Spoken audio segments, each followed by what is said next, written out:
ધરમપુર પ્રમુખ Swami vocational training centre પર યોજાયો તૃતીય કૌશલ દીક્ષાંત સમારોહ। પ્રમુખ Swami vocational training centre Dharampur ખાતે રવિવારે તારીખ 21/9/2025ના રોજ વર્ષ 2024-25 દરમિયાન COPA, data entry, swing technology તથા વેલ્ડર ટ્રેડમાં તાલીમ પામેલ અને એનસીવીટીની પરીક્ષા પાસ કરેલ તાલીમાર્થીઓનો તૃતીય કૌશલ દીક્ષાંત સમારોહ રાખવામાં આવ્યો હતો।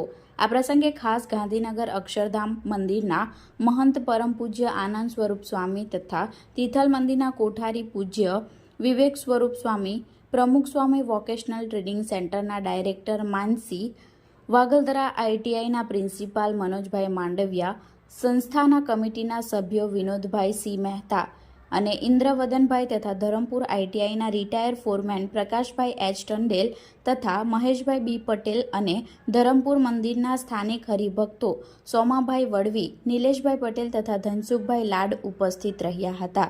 આ પ્રસંગે પીએસવીટીસીના આચાર્ય સંસ્થાનો પરિચય તથા કાર્ય વિશે માહિતી આપી હતી। પરમ પૂજ્ય કોઠારી સ્વામી તથા ડાયરેક્ટર માનસી સાહેબે પ્રસંગોચિત ઉદ્બોધન આપ્યું હતું। પરમ પૂજ્ય આનંદ સ્વરૂપ સ્વામીએ ગુરુહરિ મહંત સ્વામી મહારાજના પત્રનું માર્ગદર્શન આપવા જીવન ઘડતરના મૂલ્યો વિશે વિશેષ પ્રેરણાસભર વક્તવ્યોનો લાભ આપ્યો હતો। ત્યારબાદ એનસીવીટી પરીક્ષામાં ઉત્તીર્ણ થયેલા દરેક ટ્રેડના પ્રથમ 3 લાભાર્થીઓને માર્કશીટ તથા સર્ટિફિકેટ આપવામાં આવ્યા હતા। ત્યારબાદ વર્ષ દરમિયાન યોજાયેલ વિવિધ સ્પર્ધામાં વિજેતા થયેલા તાલીમાર્થીઓને ટ્રોફી આપી સન્માનવામાં આવ્યા હતા। કાર્યક્રમના અંતે સમૂહમાં રાષ્ટ્રગીતનું ગાન કરવામાં આવ્યું હતું।